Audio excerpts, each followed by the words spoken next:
Estás escuchando Radio El Camino, transmitiendo verdad y vida.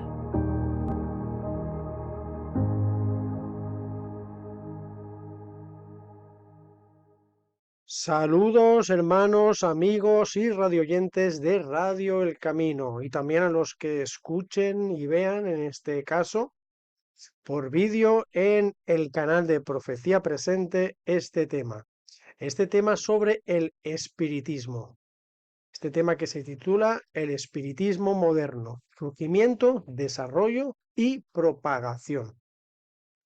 Bien hermanos, esto es un tema que voy a dar sobre unos escritos que yo estuve ahora no, yo creo que ya hace 3 años que escribí sobre una trilogía. Esto lo publiqué en mi página de Facebook de Profecía Presente por aquel entonces, una trilogía que yo estudié y estuve investigando, profundizando, la trilogía del espiritismo, donde se está formado en 3 temas: espiritismo en la Biblia, espiritismo moderno y espiritismo en las iglesias. Bien, he decidido en 2 temas poder sacarlo a la luz por Radio El Camino, y también quedará en mi YouTube, en mi canal de Profecía Presente. Así que vamos a desarrollar y hablar sobre en concreto este tema, sobre la segunda parte de esta trilogía, el espiritismo moderno. Bien, vamos a ir viendo cómo el espiritismo moderno, lo que conocemos nosotros como el espiritismo moderno, cómo se originó, cómo nació, cómo se fue desarrollando y al final cómo se ha propagado en muchos ámbitos de la sociología de nuestra vida.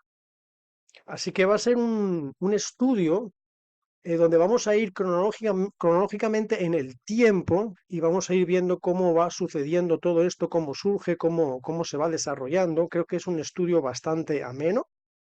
Así que, pues vamos a empezar. Hermanos y radioyentes, yo quisiera empezar introductoriamente leyéndoles cuando Satanás introdujo el pecado en el jardín del Edén con el engaño de Eva. Esto lo encontramos, lo que le voy a leer. Esto lo encontramos en Génesis capítulo 3 y les voy a leer versículo 4 y 5. Dice: entonces la serpiente dijo a la mujer. Esto es cuando, para entrar en contexto, que todos saben, ¿verdad? Cuando la serpiente le dice que coma del fruto, pero Eva le dice: no, tengo prohibido comer de ese fruto, más puedo comer de todos, más de este, el árbol del bien y del mal, no puedo comer. Entonces la astuta serpiente le dice: no moriréis, porque Eva, ¿verdad? Entrando en contexto, dice que si come de ese árbol morirá. En el versículo 4 del capítulo 3, Satanás, disfrazado de la serpiente, ¿verdad? La astuta serpiente le dice: no, no moriréis, sino que sabe Dios que el día que comáis de él, del fruto, ¿verdad? Del árbol prohibido, serán abiertos vuestros ojos y seréis como Dios, sabiendo el bien y el mal. Bien, aquí inició la doctrina del espiritismo, nada más y nada menos. Estas fueron las 3 primeras mentiras que Satanás introdujo en el mundo y por las cuales el mundo entró en pecado. Es decir, es importantísimo conocer el aspecto del espiritismo en nuestra vida y cómo ha llegado a desarrollarse en los ámbitos en los que estamos ahora, que está propagado por todos los lugares, como vamos a ver en el estudio. Es importantísimo porque el pecado entró juntamente con el espiritismo. Vemos cómo aquí en el versículo 4 y 5 del capítulo 3 de Génesis, a serpiente lanza las primeras 3 mentiras. Dice: no moriréis, primera mentira. Seréis como Dios, segunda mentira, sabiendo el bien y el mal. Bien, las filosofías, como vamos a ir viendo, espiritistas, y todo lo que se basa en el espiritismo oculto, porque hay unos estilos de vida, como se puede decir, unas pseudo religiones, unas filosofías orientales que están disfrazadas de libertad, bien, esto lo vamos a ir viendo, realmente son ideas espiritistas. Y lo que nos venden estas pseudo religiones, por decirlo de una manera, es que somos todos como Dios, ¿verdad? Y se basan en la reencarnación, en el alma, es decir, no moriréis, reencarnamos, ¿verdad? Tenemos un alma que o se reencarna o está por allí en algún lugar, ¿verdad? Seremos como Dios, es lo que ven de estas filosofías, que somos como dioses, todos llevamos un Dios dentro de nosotros, ¿verdad? Y que siendo como Dios nosotros podemos saber más allá del bien y del mal, que no importa el concepto del bien y del mal, que es relativo. Bien, vamos a empezar. Y para empezar, les voy a empezar a leer, estaba leyendo Génesis 3, vamos a ir un poquito para atrás, es decir, el primer versículo de la Biblia. Génesis 1, versículo 1 nos dice, en el principio creó Dios los cielos y la tierra. Bien, ¿por qué empiezo este estudio, hermanos y amigos y radioyentes, citando el principio de la Biblia para iniciar un estudio del espiritismo? Si vemos que el espiritismo, como he dicho, inicia en Génesis 3. Les estoy hablando ahora de Génesis 1, la creación. Bien, algo muy curioso, hermanos. Las razones por qué comienzo de la Biblia mencionando el versículo 1, capítulo 1, es porque toda la existencia, hermanos y radioyentes, viene de la mano de Dios. Él lo creó todo. Dice, en el principio creó Dios los cielos y la tierra. Bien, pues hay un pensamiento filosófico que abunda hoy en día, el famoso panteísmo. La idea de un Dios trascendente que es energía y la podemos encontrar en todo lo natural, esa energía. Es decir, Dios está en todo, concluyendo de que un árbol, una piedra, una persona, en todo en ello hay un Dios. Todo es Dios y Dios es como una energía. Bien, esto es el panteísmo. Y nos dice el siguiente versículo de Génesis 1, versículo 2, dice, y la tierra estaba desordenada y vacía, y las tinieblas estaban sobre la faz del abismo, y el Espíritu de Dios se movía sobre la faz de las aguas. Bien, en el capítulo 1 y versículo 2 de Génesis, que relata la creación, dice que menciona la palabra abismo, ¿verdad? Nos dice que las tinieblas estaban sobre la faz del abismo. Esta palabra abismo la cogemos del hebreo en su traducción, en su versión original, y esta palabra abismo se denomina Tehom o Teom. Bien, los babilónicos la derivaron, esta palabra, y la aplicaron a su deidad mitológica, una de sus deidades mitológicas llamada Tiamat. Les suena, ¿verdad? Está relacionado con la tierra, con la madre tierra. Su mitología sobre Tiamat cuenta que el cadáver de Tiamat se creó de la tierra. Así que tenemos, por un lado, el panteísmo, la filosofía que desvía la importancia de Dios como único creador y lo diluye en una totalidad de la creación.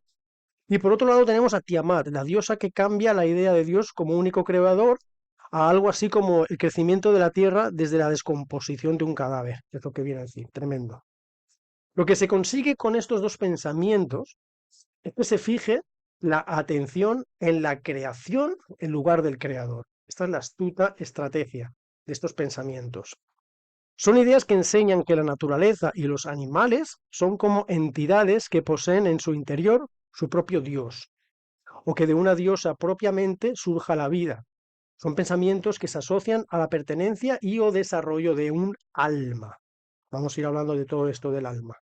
Estos pensamientos filosóficos provienen del gran engañador, la serpiente antigua, que es llamado Diablo y Satanás.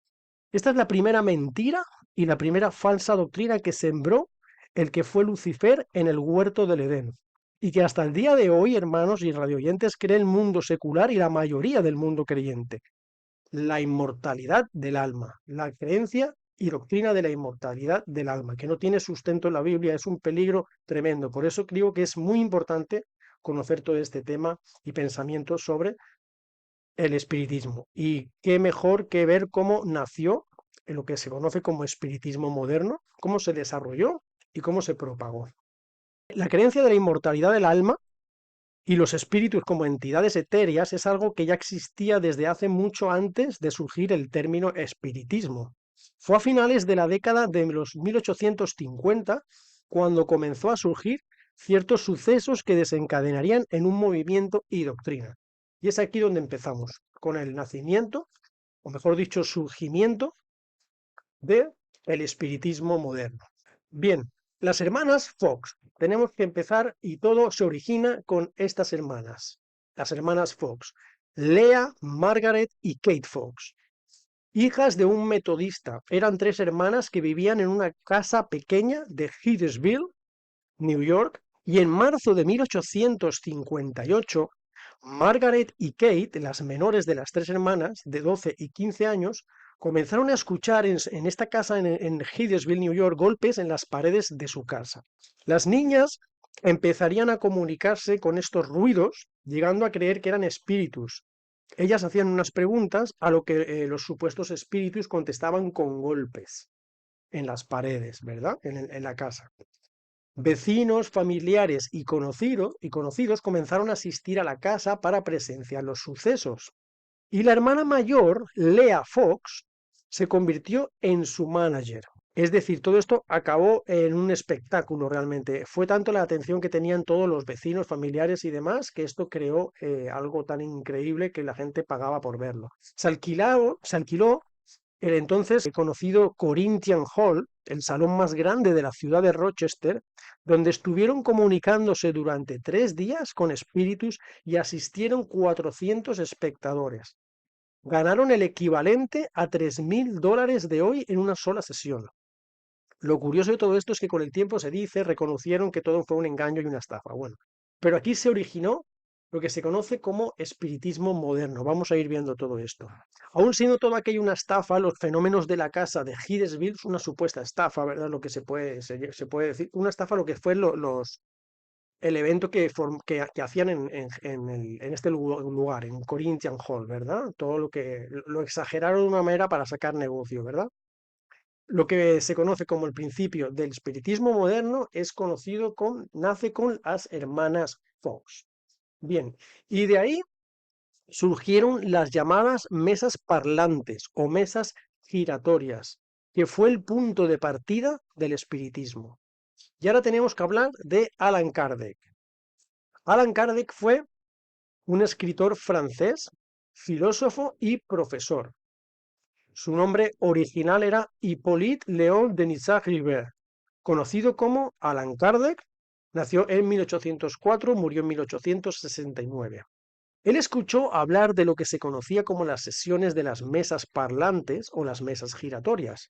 Esto eran sesiones en las que un grupo de personas se sentaban alrededor de una mesa, colocaban sus manos sobre ellas y supuestamente se comunicaban con espíritus.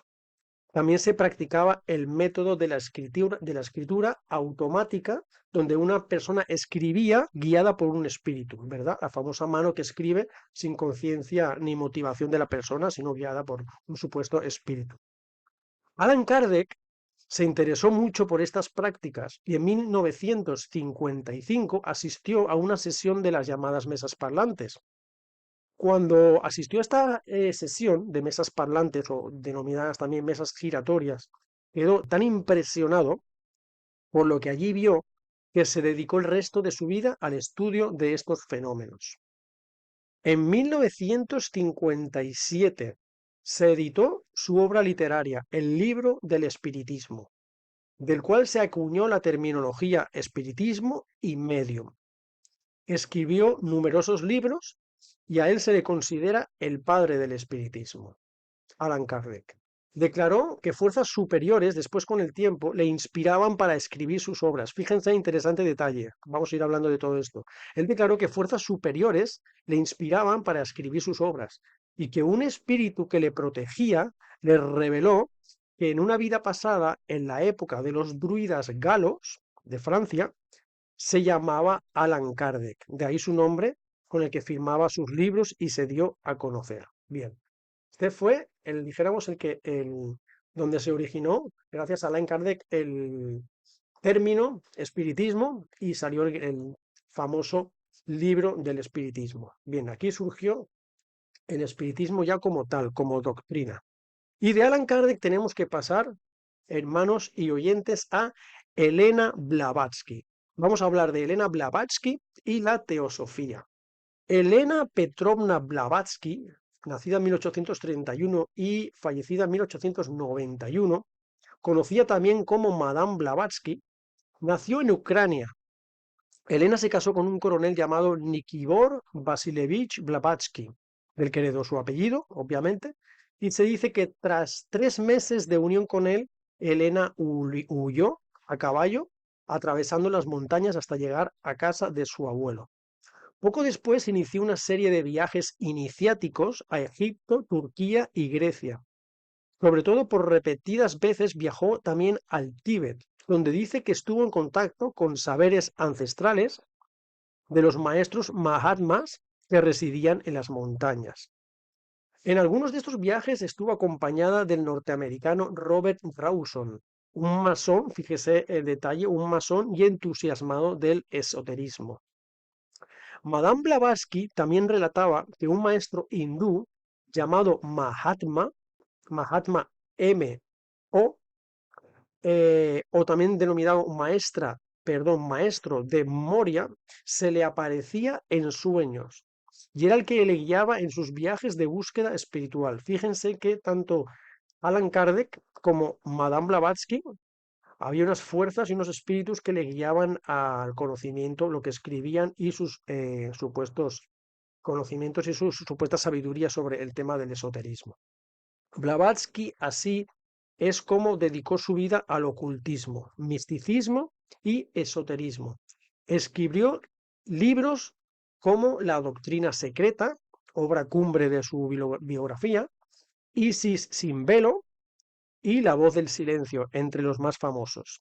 Es considerada, Elena Blavatsky, la precursora de la New Age, la llamada Nueva Era, y fue la creadora de la teosofía, que conjuntamente con Henry Steele Olcott y William Quan Judge fundaron la Sociedad Teosófica. Teosofía viene del griego teos, Dios, y sofía, sabiduría. Según la misma Blavatsky, en su obra La clave de la teosofía, es uno de varios nombres que se usa para designar a una sabiduría eterna del conocimiento de la verdadera realidad. Bien, tremendo, la verdadera realidad. Llegados a este punto, entre esta información documentada, vamos a ver cómo la teosofía se aparece a lo que describe la profecía, a lo que los que estudiamos la profecía llamamos el último gran engaño que aparece en Apocalipsis. Bien, la filtración del espiritismo en las religiones, vamos a ver. La finalidad de la teosofía fue unir la religión, la ciencia y las artes y la naturaleza en una sola idea. Y aquí vemos como el Vaticano, aquí es donde vamos a ver el ejemplo de lo que se vaticina en Apocalipsis. Como Apocalipsis nos dice que el espiritismo estaría impregnado en todo lugar, en el mundo, y la teosofía, como digo, es una unión que quiere unir la religión, la ciencia, las artes, la naturaleza en una sola idea. Pues bien, veamos estos aspectos, religión, ciencia, arte, naturaleza. Vamos a ver cómo el Vaticano lleva ya décadas impulsando bajo el ecumenismo la unión de todas las religiones. Por ejemplo, en el aspecto de la religión. Quiere unir el cristianismo, el judaísmo y el hinduismo para formar una sola religión liderada por ellos, como también los líderes de las iglesias protestantes ya han hecho, haciendo acuerdo con ellos y lo hacen público. En el ámbito de la ciencia, que es uno también de los ámbitos que quiere unir la teosofía, ya está unida a su forma de interpretar las escrituras del Vaticano. Es ya sabido que la Iglesia Católica Romana acepta en su teología la teoría de la evolución. Para ellos no hay una división entre la evolución y la creación. Incluyen la teoría de los millones de años de evolución como todo una creación también de Dios. Eso conlleva hacerse una idea de que el relato de Génesis de la creación en días literales sea algo fantasioso. También tienen el Observatorio Vaticano, uno de los observatorios más antiguos del mundo. Así que vemos cómo ellos también controlan el tema de la ciencia, no solo la religión. En cuanto a las artes, también algo que querían controlar la teosofía, y más concretamente las espirituales, están muchas veces a la orden del día los jesuitas tras ellas.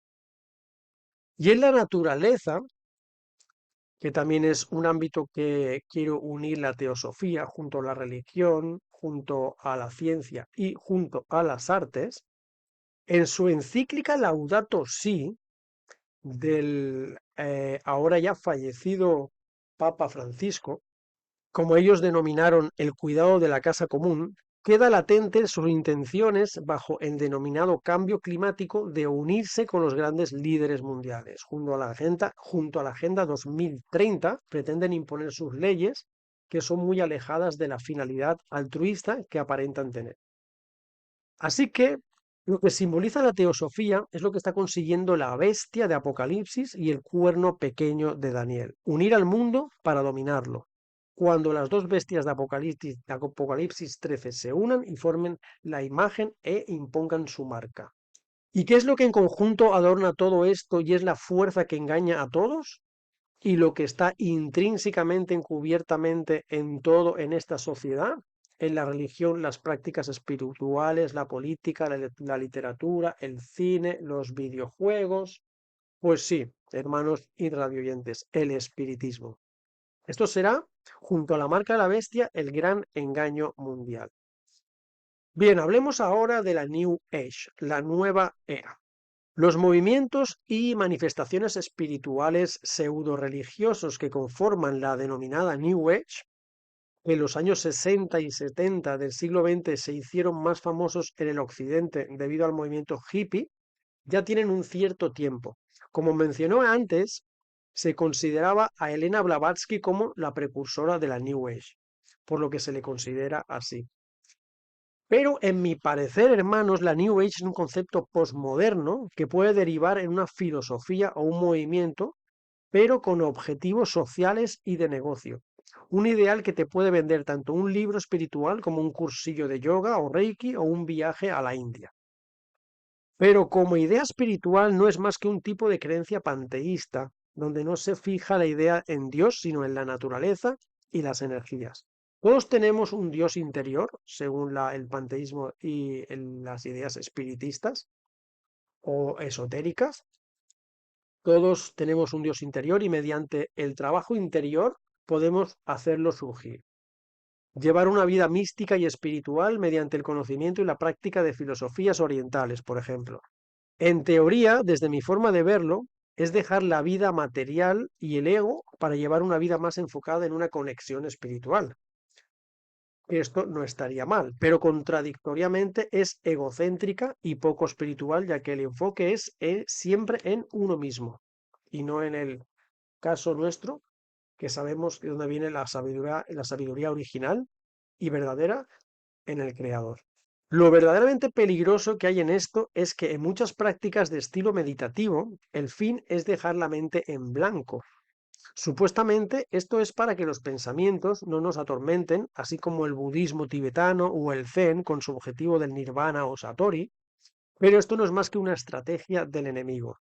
Cuando dejamos la mente en blanco, en las dimensiones que nosotros no vemos, estos son puertas abiertas para que entren demonios. Esto lo podemos ver más en profundidad en el estudio que hice sobre espiritismo en las iglesias, que sería la tercera parte de este estudio.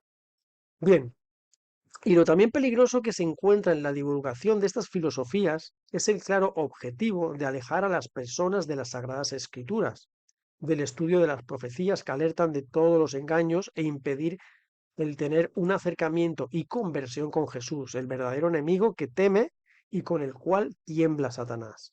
La New Age no es más que una corriente del espiritismo suavizado y divulgado a todo el mundo, disfrazado de conocimiento y libertad espiritual. Bien, y ahora vamos a hablar del espiritismo en los medios y en la política.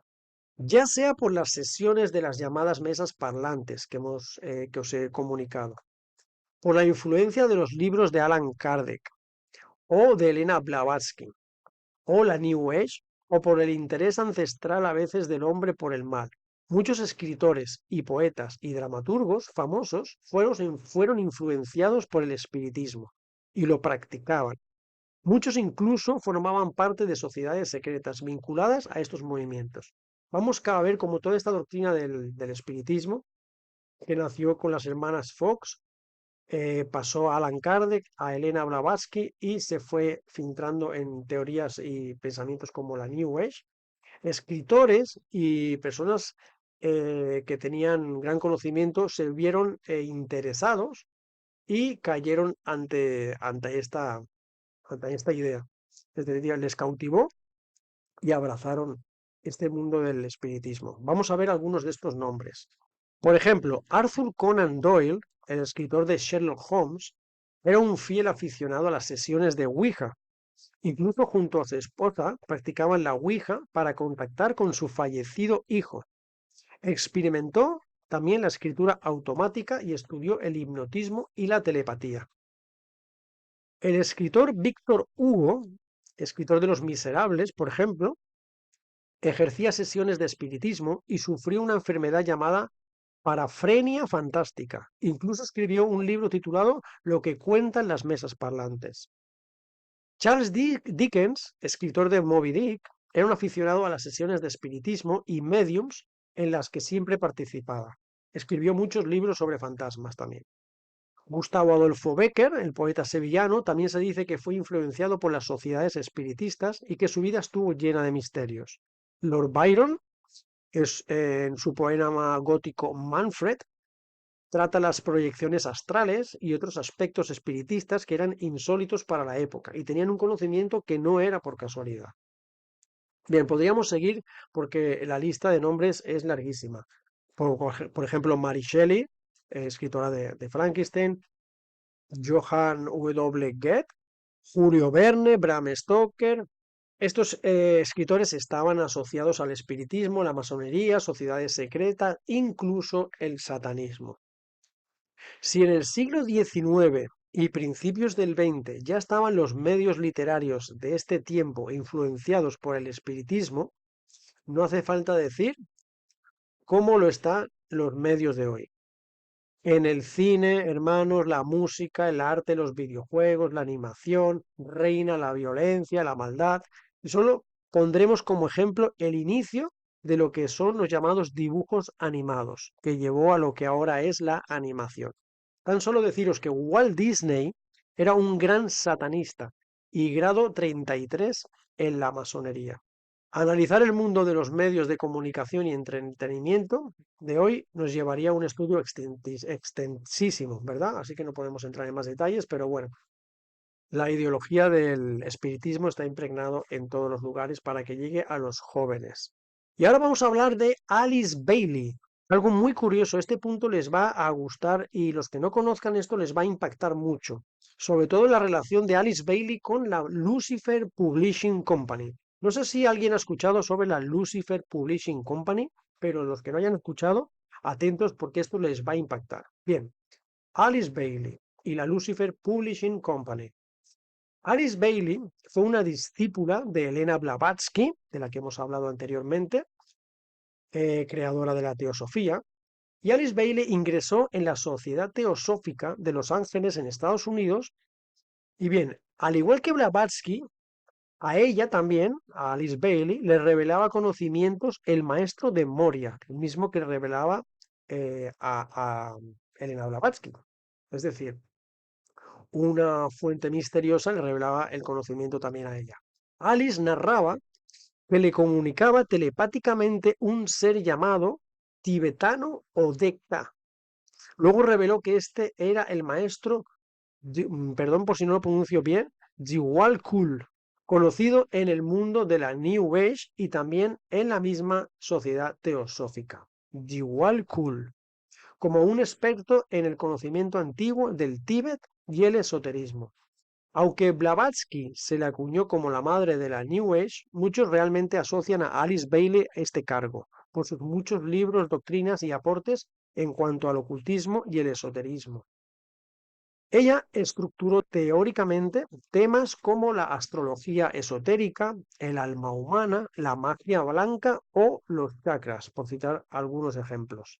Pero lo realmente notorio es lo que vamos a mencionar ahora. Sobre lo que voy a narrar, uno puede informarse en Internet y algunos recortes y publicaciones, pero en este estudio se investigó, se dedicó tiempo a comparar fuentes y documentar lo que no es tan accesible y conocido. Esto de información es impactante y yo creo que muchos no conocen.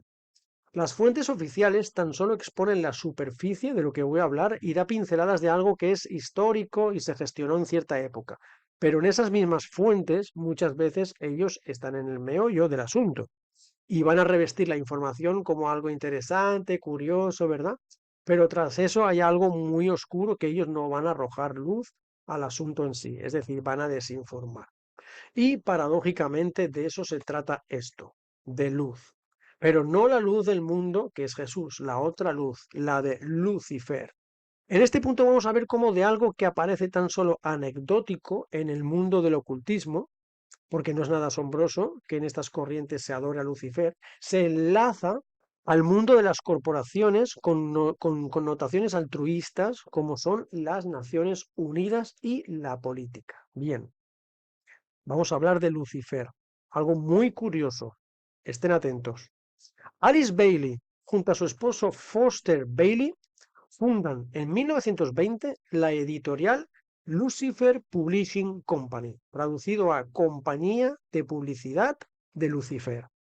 En el mundo de la teosofía se enseña que Lucifer trae inteligencia a la humanidad. En 1925 el nombre fue cambiado, el nombre de Lucifer Publishing Company fue cambiado a Lucis Trust o Lucis Trust, que quiere decir en Lucifer confiamos. Y tiene sedes en nada más y nada menos en 1925 en Nueva York, Londres y Ginebra.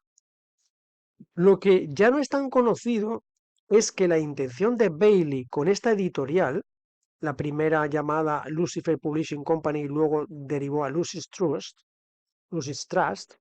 la intención de Bailey con esta editorial era llevar estas ideas más allá del círculo esotérico y teosófico. En Oriente eran bien aceptadas las ideas espiritistas, pero en Occidente, que es más reticente, ¿verdad? El mundo occidente es más reticente a esto. Entonces, para poder introducir esas ideas luciferianas, Alice Bailey disfrazó un poquito el nombre. Es decir, el primer nombre, que se llamaba Lucifer Publishing Company, a Lucis Trust, ¿verdad? Ya no resalta tanto el nombre de Lucifer al inicio del nombre, ¿verdad? Ya no quedaba tan conciso ese Lucifer, ¿verdad? Nombrado en el inicio del nombre. Bien, Alice Bailey puso la teosofía al alcance del mundo, nada más y nada menos, hermanos, escuchen, que con la ONU, usando las Naciones Unidas como agenda educativa y siendo la UNESCO la relacionada en distribuir las publicaciones de la denominada Lucis Trust. Increíble. Escuchen, Lucis Trust sirve como una organización paraguas para una difusión y profusión de la globalización, la nueva era y organizaciones ocultas que son catalizadoras claves para una nueva religión mundial. Una de las sedes de la Lucis Trust en Nueva York estuvo ubicada durante un tiempo, imagínense dónde, en el número 666 de la United Nations Place. Hasta este punto pueden llegar con su simbología cabalística y luciferiana, que para ellos es de gran importancia. La Lucis Trust es miembro del Consejo Económico y Social de las Naciones Unidas bajo un programa llamado Buena Voluntad Mundial. En un libro de Alice Bailey, titulado Educación para una nueva era, ella describe: una nueva era de ciudadanía mundial debe ser la meta de los iluminados, con una federación mundial y un cerebro mundial. Estas ideas se asemejan a los libros de futuros distópicos, ¿verdad? Como los de H.G. Wells y Aldous Huxley, que por cierto Wells trabajó para la M16 y Huxley para los proyectos secretos de la MK Ultra de la CIA, no sé si lo sabían esto. Bien, pues H.G. Wells fue una de las primeras personas en utilizar el término nuevo orden mundial, al igual que la teosofía Alice Bailey. Aquí yo quiero hacer un inciso, hermanos. Yo esto hace mucho tiempo, incluso cuando no era cristiano, me informaba de muchos temas así. Tanto Wells como Aldous Huxley, que a veces leemos libros de él y decimos que son personas que, wow, tenían un conocimiento, conocían cosas que luego se cumplieron, no, eran, mejor dicho, son ellos mismos. Es decir, Aldous Huxley trabajaba para la CIA. Wells trabajaba para la M16. No revelaron algo que dijéramos profetizaron. Ellos sabían, tenían conocimiento. Piensa que toda esta gente, muchos vienen de la masonería y demás. Es decir, se ríen en nuestra cara. Como digo, Wells fue uno de los primeros en usar el término nuevo orden mundial, al igual que la teosofía de Alice Bailey. Y ahora vamos a ver cómo la ONU, algo increíble, vamos a ver ahora, hermanos, amigos y oyentes. Vamos a ver cómo la ONU, en el edificio central de las Naciones Unidas en Nueva York, lo que allí posee es la declaración al mundo de lo que ellos realmente creen y son, hermanos y oyentes. Lo que allí se encuentra no es secreto, tan solo discreto, es oficial, y aunque pocas personas puedan acceder, ahí está. Pero como dice el dicho, cuando uno tiene la información y solo la rechaza y no quiere aceptarla, no hay más ciego que el que no quiere ver. Bien, hay algo que es, como digo, no es secreto, es oficial, pero no realmente declaran lo que es. Y sabiendo lo que es, vemos que realmente qué es lo que creen esta gente y sus intenciones que hay detrás de todo. Se encuentra nada más y nada menos, como digo, en el edificio central de las Naciones Unidas de Nueva York, la sala de meditación de la ONU. Bien, ¿qué es esto? Extraño, ¿verdad? La ONU, en su edificio central en 1952, inauguró una sala a la que llamaron la sala de meditación. ¿Qué es esto, la ONU? ¿Por qué una sala de meditación? Esto suena muy New Age, ¿verdad? Como está ubicada dentro de sus instalaciones y ellos se representan como una organización al servicio de la paz, pues lo que se supone que es esta sala, pues debería ser un lugar de paz, ¿no? Y meditación, ¿verdad? Pero vamos a ver que las características y símbolos de ese mobiliario en esa habitación, que es lo que se asocia ciertamente a este lugar, es algo muy misterioso. La sala se trata de una habitación de forma trapezoidal de 9 metros de larga, cuyas paredes paralelas desiguales miden entre 3 y 6 metros. En su centro se encuentra una piedra rectangular de 1 por 2 metros de magnetita, es decir, piedra imán. Una piedra rectangular de 1,2 metros, magnetita, piedra imán. Este bloque de varias toneladas está sostenido por una columna cuadrangular de cemento armado que se hunde más allá de los sótanos y los cimientos del edificio. Bien, para que lo visualicen los que están escuchando en radio el camino esto. Es decir, en esa sala, en medio de esa sala, se encuentra una piedra magnetita de 1,2 metros, pero está sostenida por un bloque, imagínense un bloque, un pilar, como se dice, una columna de cemento armado hasta abajo. Es decir, si esta sala se encuentra pues en el piso que sea, en la altura que sea, está sosteniéndose en una base que va hasta abajo, de donde están los mismos cimientos de el edificio. El edificio que, como digo, se llama el edificio de las Naciones Unidas en Nueva York. Es decir, ¿por qué la base de esta piedra imantada de magnetita tiene que tener una base que llegue hasta abajo de los mismos cimientos que pase los mismos cimientos de este edificio? ¿Por qué? Eso, ¿por qué necesidad tiene que haber de esa conexión con se podría decir, el inframundo, o bueno, bajo tierra, ¿verdad? El altar magnético está iluminado por una lámpara desde el techo, que esta luz, al estar en contacto con la piedra, emite reflejos azulados de refracción por toda la habitación. Toda la habitación funciona como una cámara de aislamiento sensorial. Dicen los que han permanecido en ella que el silencio de la estancia aturde. Se le asocia al llamado silencio insonoro, que menciona el libro Las estancias secretas de Dizan, un libro misterioso que se dice que fue escrito por dioses antes de la humanidad. Dicen que la mismísima Elena Blavatsky, qué casualidad, dijo haber accedido a una copia original escondida en un monasterio del Tíbet, de este libro Las estancias secretas, que hablan del silencio insonoro. Y este silencio insonoro dicen que es lo que se percibe en esta sala, porque dicen que ese silencio es abrumador. Según las medidas de la sala y trazando líneas desde cada ángulo dan números cabalísticos que se relacionan con el macrocosmos y el microcosmos. En la sala también se encuentra un cuadro abstracto compuesto por 72 figuras geométricas, según la Cábala. Este número 72, según la Cábala, se remonta al dios Set de Egipto. El dios, adivinen quién es el dios Set. Es conocido en Egipto el dios Set, el dios del inframundo. Recuerden esa piedra imantada de magnetita que tiene una base hacia dónde, hacia el inframundo.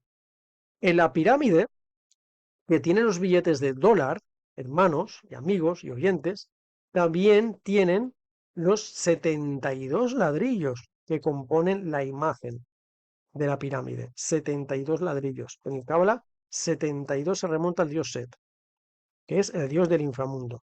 Todo esto es claramente simbología egipcia. Sabemos que todo esto es paganismo. En estas figuras geométricas se encuentran 13 triángulos, que también son los 13 escalones que tiene la pirámide del billete del dólar. En la misma bandera de la ONU ya es conocida la simbología de sus 33 cuadrados que la forman, como los 33 grados masónicos. Vemos toda esta conexión, ¿verdad? De la ONU, supuestamente pues la representación de la paz en el mundo. A esta sala acuden, la sala de la meditación de la ONU, acuden personas de todo tipo de creencia religiosa, de cierto renombre o liderazgo, a adorar y meditar. Llegan a esta sala. Este es el punto en el que, como mencionamos anteriormente, la teosofía pretende unir todos los pensamientos en uno y hay un plan y agenda de formar una única religión mundial. Y un claro ejemplo de lo que pretende. Es decir, esta sala acuden todo tipo de personas, de todo tipo de renombre y liderazgo, a adorar y meditar, independientemente de qué religión sean. Analicemos ahora un poco todo este asunto. Un grupo teosófico que su ideología es ocultista, esotérica y luciferiana se une y colaboran con la ONU, promueven con su movimiento de nueva era creencias espirituales que derivan y provienen de fuentes paganas y filosofías panteístas. Llevan a cabo la inauguración de una sala con simbología y numerología cabalística, donde ejemplifican la unión de todas las religiones en un halo de misticismo ancestral de dioses antiguos. Y que no olvidemos que histórica y bíblicamente para adorar esos dioses se reclamaban sacrificios humanos, y esto eran los de bebés. Bien, ¿qué tenemos aquí? ¿Qué hacen las Naciones Unidas, oyentes, mezcladas con toda esta ideología? ¿Acaso ellos no son el ejemplo de la paz? Todas estas fuentes espirituales y movimientos pseudo-religiosos no son claramente espiritistas. ¿Qué enfoque e intereses hay en todo esto, hermanos, oyentes? Bueno, aquí vemos resumidamente cómo organizaciones a nivel mundial se unen, promueven y encaminan al mundo hacia una sola religión, donde no se menciona al único y todopoderoso Dios, al contrario, se rodean y rinden culto al espiritismo. Y si la ONU, la mayor organización internacional que existe, supuestamente creada para mantener la paz y la seguridad, está claramente vinculada al espiritismo, ¿cómo no será la política, oyentes y hermanos y amigos? Pues bien, vamos a ver cómo las sociedades secretas y su relevancia política también está impregnado el espiritismo. Las primeras sociedades secretas, como templarios, priorato de Sion, rosacruces, iluminados de Baviera, de corte herméticas, o la masonería o francmasonería de corte más discretas, si estudiamos cuáles son sus miembros que las componen, veremos que rápidamente son personajes pertenecientes a nobleza, política o personas en general de un alto estatus. Muchas de estas sociedades secretas, como los Iluminados de Baviera, ahora conocidos como Illuminatis, son creadas. Incluso su historia de cómo surgieron y quiénes fueron sus fundadores está manipulada y controlada por un grupo religioso militar con gran poder que opera infiltradamente en todos los aspectos de nuestro mundo. Pero este es otro tema que nos derivaría del que tratamos y del que tendríamos que hacer otro largo estudio. Estoy hablando de los jesuitas. Bien, si en ese tiempo ya los miembros de estos grupos eran personas pertenecientes a altas esferas, Las sociedades secretas y logias actuales, como los mencionados Illuminati o el Club de Roma, el Club de Bilderberg, Skull and Bones, continúan siéndolo. ¿Cómo no? Los miembros de Skull and Bones, por ejemplo, son muchos y variados presidentes de los Estados Unidos. Y a las famosas reuniones secretas del Club Bilderberg solo son invitadas personas influyentes e importantes de varios ámbitos político y social y religioso.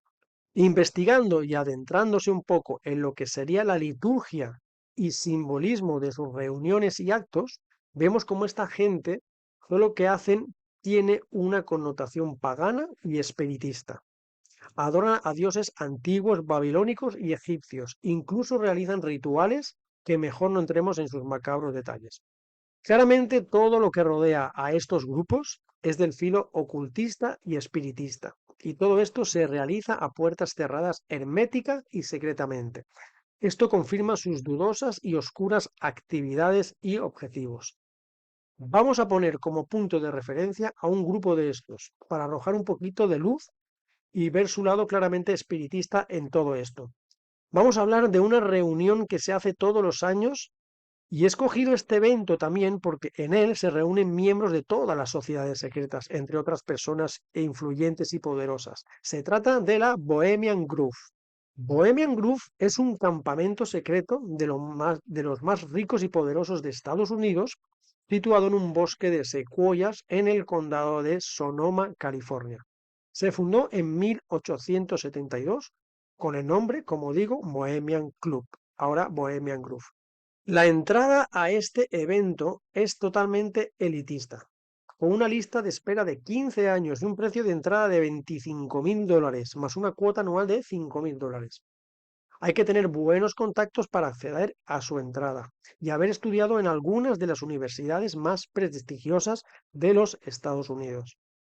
Entre sus miembros se encuentra un buen número de expresidentes como Eisenhower, Nixon, Ford, Reagan y la familia Bush y también la familia Rockefeller, entre otros. El evento acoge cada año entre 2.000 y 3.000 participantes, repartidos en varios campamentos de acuerdo a su experiencia. Todo empieza con la peculiar ceremonia de la quema de las preocupaciones, se llama la ceremonia iniciática, la quema de las preocupaciones. Los asistentes situados al borde de un lago observan cómo algunos miembros escogidos, vestidos con togas rojas, sacrifican una imagen llamada Dulcar, poniéndola en una barca a la que se prende fuego y se empuja hacia el lago. Esto es el rito iniciático.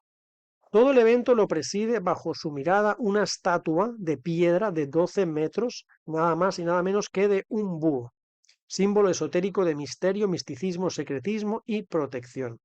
Pero lo que realmente significa el búho es el dios Moloch, que es con la imagen que se le conocía y asociaba en la antigüedad. Moloch es la antigua divinidad cananea, asociada a los sacrificios de niños por medio del fuego, y que Dios condenaba como aberración a todo aquel que dedicaba su adoración hacia estas prácticas espiritistas. Nos dice Levítico 18, versículo 21 en las Sagradas Escrituras: y no des hijo tuyo para ofrecerlo por fuego a Moloch, no contamines así el nombre de tu Dios, yo Jehová. Ya se ha denunciado las prácticas que realmente practican en este lugar, que ellos niegan respondiendo a que lo único que hacen es tan solo ceremonias de índole universitarias, algo así como las bromas y fiestas que hacen estudiantes, y practican ya con miembros de edades más avanzadas, recordando su juventud. Pero todo esto no lo podemos saber realmente porque se hace en secreto. Así que eso también evidencia un poco todo. Pero cada cual piense, más bien diría, investigue para poder sacar una conclusión.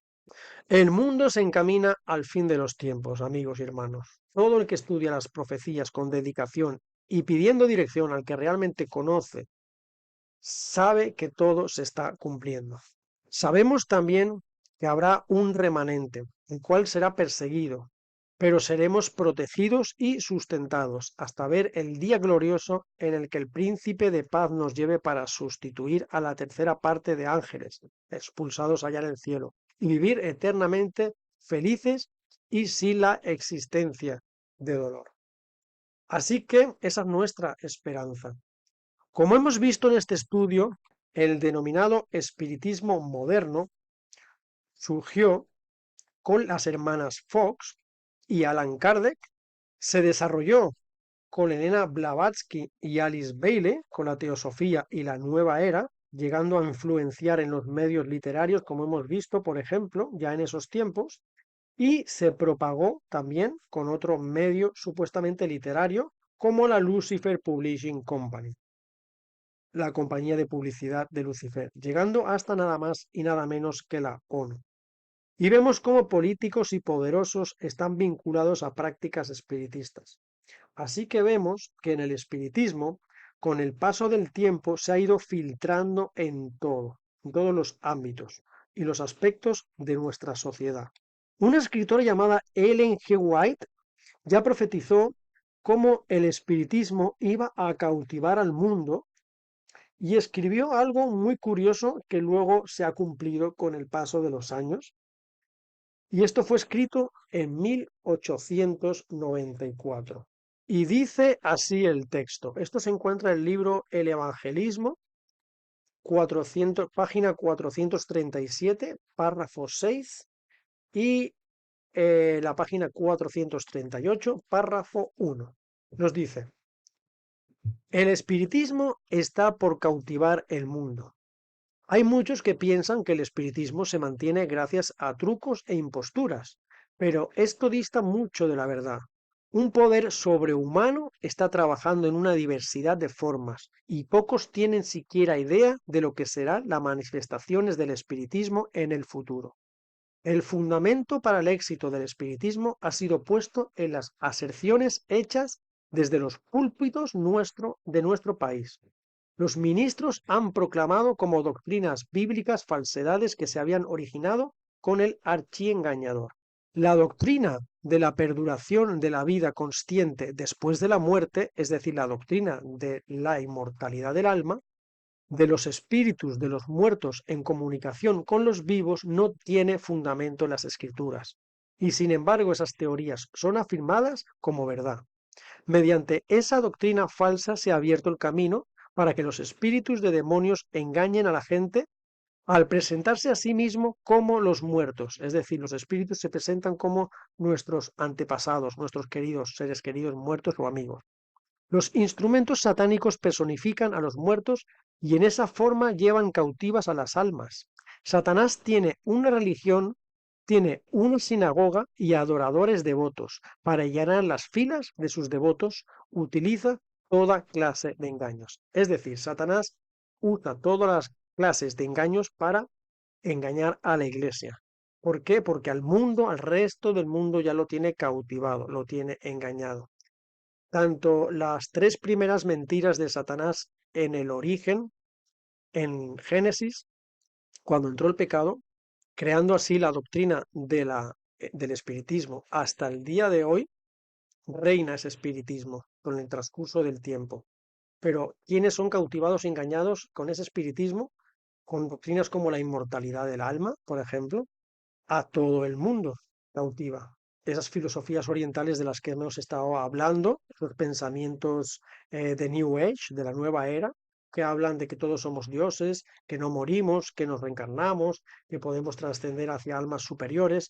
Eso es espiritismo porque el espiritismo enseña que hay un alma que no muere, cuando realmente el alma muere y lo único que hace es reposar hasta nuestra venida del Señor. Entonces, esa mentira que Satanás propagó en el inicio, la siguen creyendo hoy por hoy todas las personas en este mundo. Cuando digo todas, hablo en una forma, para que me entiendan, no englobando a todo el mundo, es una forma de hablar. Y ya que todo el mundo está engañado con estas filosofías, ¿cuál es el interés y las artimañas del enemigo? Engañar a la iglesia, los que realmente saben que la verdad está en la Biblia. ¿Quién es la verdad? Jesús, yo soy el camino, la verdad y la vida. Así que bajo el espiritismo quiere también engañar a los hermanos y la gente creyente, que lo único que quiere es salvarse, conocen la salvación, pero mediante el espiritismo podemos caer en las redes del engañador. Así que mucho cuidado, porque esas tres mentiras que se originaron en el Edén, en el jardín del Edén, no tienen que ser creídas en el fin del tiempo. Vayamos con cuidado porque ese tema, y como dice Apocalipsis, estará impregnado en todos los ámbitos de la sociedad. Y estos textos que acabo de leer de la hermana White, Ellen G. White, tal como se escribieron en 1894, han sido y se cumplieron. Así que hasta aquí este estudio, hermanitos, sobre el espiritismo moderno, surgimiento, desarrollo y propagación. Bendiciones, hermanitos, que Dios los cuide mucho y que el Espíritu de Cristo esté con todos ustedes. Maranata. Estás escuchando Radio El Camino, transmitiendo verdad y vida.